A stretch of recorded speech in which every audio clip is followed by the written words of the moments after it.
ফেরাউন, যাকে পবিত্র কোরআনে আল্লাহ অভিশপ্ত বলেছেন, সেই ফেরাউনের লাশ দেখে মুসলিম হয়েছেন এক খ্রিস্টান বিজ্ঞানী প্রফেসর মরিস বুকাইলি, যিনি দীর্ঘ সময় ধরে গবেষণা করেছিলেন ফেরাউনের লাশ নিয়ে। কিন্তু গবেষণার এক পর্যায়ে এই বিজ্ঞানী ইসলাম ধর্ম গ্রহণ করতে বাধ্য হন। কি ছিল তার গবেষণা? কেনই বা মুসলিম হয়েছিলেন তিনি? ফেরাউনের ঘটনা আল্লাহ পবিত্র কোরআনে বিস্তারিতভাবে বর্ণনা করেছেন। ফেরাউন কোনো নির্দিষ্ট ব্যক্তির নাম না। প্রাচীন মিশরীয় শাসকদের বলা হতো ফেরাউন বা ফারাও। একবার ফেরাউনের গণকরা তাকে বলল যে বনি ইসরায়েলদের ঘরে এমন এক ছেলে জন্ম নিবে যে তাকে ক্ষমতাচ্যুত করবে। সে সময় মিশরে বনি ইসরায়েলরা দাস হিসেবে বাস করত। গণকদের কাছে এই কথা শুনে ফেরাউন নির্বিচারে বনি ইসরায়েলদের ঘরে জন্ম নেয়া ছেলে শিশুদের হত্যা করা শুরু করল। সেই সময়ই জন্ম নিলেন মুসা আলাইহিসসালাম। মুসা আলাইহিসসালামের মা অনেক গোপনে তাকে একটি ঝুড়িতে করে আল্লাহর উপর ভরসা করে নীল নদে ভাসিয়ে দিলেন। ঘটনাক্রমে সেই ঝুড়ি ফেরাউনের প্রাসাদের সামনে আসে, আর ফেরাউনের স্ত্রী মুসা আলাইহিসসালামকে নিজ সন্তানের মতো মমতা দিয়ে বড় করতে থাকেন। মুসা আলাইহিসসালাম বড় হওয়ার পর একদিন ঝগড়া থামানোর জন্য এক ব্যক্তিকে ঘুষি দিলে সে মারা যায়।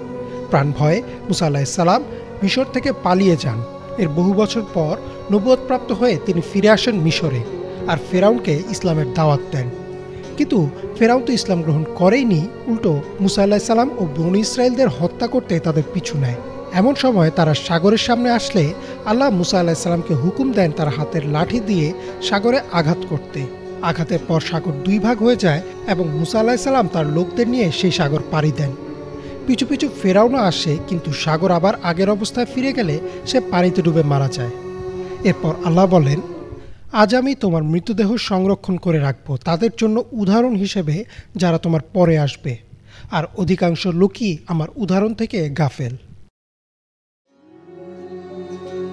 পরবর্তীতে 1881 সালে ফেরাউনের লাশ খুঁজে পায় গবেষকরা। জানা যায় তার নাম ছিল দ্বিতীয় রামাসিস। কিন্তু আশ্চর্যের বিষয় ছিল যে গবেষকরা দেখলেন লাশটি অন্তত 3300 বছর পুরনো, অথচ লাশটি পচেনি। কোনো রকম কেমিক্যাল বা প্রিজারভেটিভ ছাড়াই ভালো ছিল সেই লাশ। এরপর শুরু হয় গবেষণা। লাশটি রাখা হয় মিশরে একটি জাদুঘরে। এর বেশ কিছু বছর পর ফ্রান্সের সরকার কিছু প্রত্নতাত্ত্বিক গবেষণার জন্য লাশটি মিশর থেকে ফ্রান্সে আনেন। এই গবেষণার কাজে যুক্ত ছিলেন একজন গবেষক যার নাম মরিস বুকাইলি। তার জন্ম ফ্রান্সের এক খ্রিস্টান পরিবারে। গবেষণায় প্রফেসর মরিস দেখতে পান ফেরাউনের লাশ না পচার কারণ ছিল লবণ। লাশের গায়ে তিনি প্রচুর লবণ দেখতে পান, যা দীর্ঘ সময় সাগরের পানিতে ডুবে থাকার কারণে হয়। এছাড়াও তিনি লাশের হাতে পায়ের হাড়ে আঘাতের চিহ্ন দেখেন, যা সাধারণত বড় ঢেউয়ের ধাক্কায় হয়। তখন কেউ একজন প্রফেসর মরিসকে বললেন, মুসলিমদের কোরআনে ঠিক এমন একজন ফেরাউনের কথা বলা আছে যে সাগরে ডুবে মারা গেছে। তিনি খুব অবাক হলেন আর শুরু করলেন গবেষণা। প্রথমে তিনি তাওরাত ও বাইবেল পড়লেন।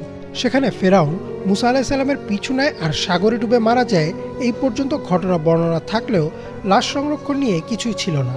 পরে তিনি কোরআন পড়লেন আর দেখলেন কোরআনে খুব সূক্ষ্মভাবে ফেরাউনের ঘটনা বর্ণনা করা আছে, এবং আল্লাহ ফেরাউনের লাশকে অবিশ্বাসীদের জন্য নিদর্শন হিসেবে রেখে দিয়েছেন। এত কিছু জানার পর প্রফেসর মরিস বুঝতে পারলেন কেন সমুদ্রের পানির আর্দ্রতার মাঝেও ফেরাউনের লাশ পচেনি। বলা হয় এই ঘটনার পর তিনি ইসলাম কবুল করেন। যদিও ইসলাম কবুলের বিষয়ে তার নিজের কোনো বক্তব্য পাওয়া যায়নি, কিন্তু তার লেখা বই the Bible, the Quran and science থেকে এটা স্পষ্ট যে তিনি ইসলাম গ্রহণ করেন। ইমরান মাহমুদ, বাংলা ভিশন।